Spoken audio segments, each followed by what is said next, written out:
Good morning, welcome. It's Friday, the 1st of March. So many good things. Friday and the 1st of March. It's kind of officially spring, pretty much. Well, I don't actually know if it's officially spring, but let's just say it's officially spring. We've made it through not only a week, but a whole winter. Today we're looking through the Derby Mercury from 1738. And with all this optimism about, let's have a story from a man who was clearly a little bit too optimistic. On Tuesday last, a sad accident happened to Daniel James, a waterman near Old Swan. He laid a wager with another person that he could crawl up to the top of a house by striking his hook into the wall on the outside, which he attempted to do and got up 2 stories when his hook broke and he tumbled down and broke both his legs, upon which he was directly sent to St Thomas's Hospital, and on Thursday they were cut off by Mr Fern.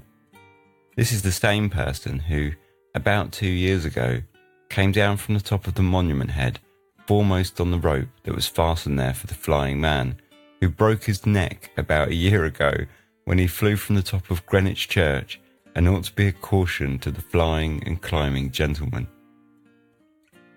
Daniel James, what a beautiful man. Shine on, you crazy diamond. Just climbing and flying. I like the fact they called him a flying man. He wasn't doing too much in the way of flying, apparently. I also like the fact that within a year of breaking his neck, he was still making wagers that he could climb up the side of a house on a rope. Legend. Next up, we got a piece that contains probably one of the best usage of Prudish Sensitivity that I've ever seen. Yesterday, a trial came on in the Court of King's Bench at Guildhall on an action brought by the Reverend Mr Chase against one Mr Hewitt for criminal conversation with the former's wife for several years whilst he was abroad. After a trial of 4 hours, examination of several witnesses, and the facts appearing plain, the jury found a verdict for the plaintiff and £400 damages. Where to start with that one? £400 in 1738 was about £50,000 in today's money. So that was an incredibly expensive series of conversations that the pair were having. And next up, we got a seriously crazy piece of news, and it's just nestled on the back page as if it was nothing, pretty much.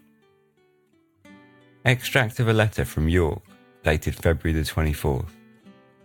You have heard that a man has been committed to our castle for horse stealing, who by means of a letter written by a prisoner here, which fell into honest hands near London, is suspected to be the notorious robber Turpin, and accordingly a person coming down from London in order to make a proper discovery whether it was he or not, it is this day verily believed that it is him.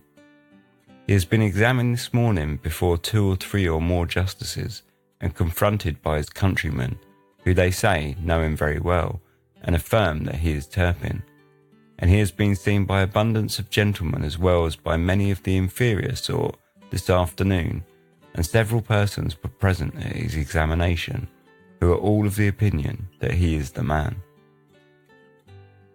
Now, as it turns out, I'm fairly sure that really was Dick Turpin, because he was arrested in February and he was held in York Castle, and he was first identified by his handwriting in a letter that he'd written whilst at the castle. He was found by his teacher who lived in London, so I assume that the man coming up from London to identify him would have been his teacher. So the craziest part of this story is how small a piece of news it was. It was just, like I say, like kind of popped on the back page.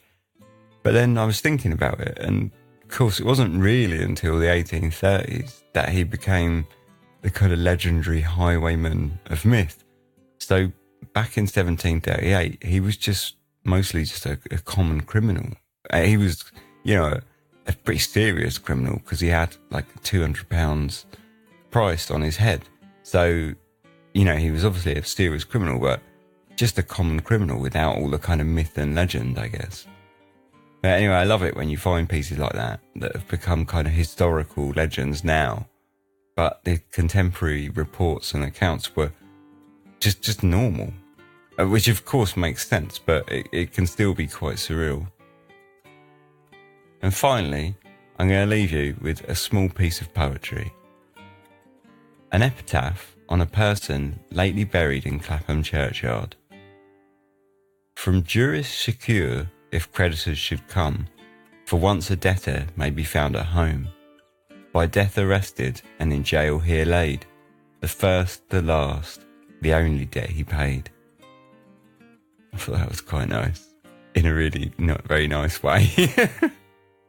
Anyway, it's Friday. Have a great one. Have an excellent weekend. This weekend is going to be the release of the main Dark Histories episode, so look forward to that. It's going to be going on Sunday.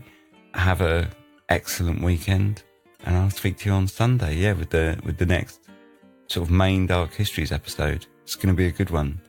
I have some local ties to it, so hopefully you can bring some interesting stuff to it. Anyway, I'll speak to you on Sunday. Have a great day. That was yesterday. This is today. Cheers.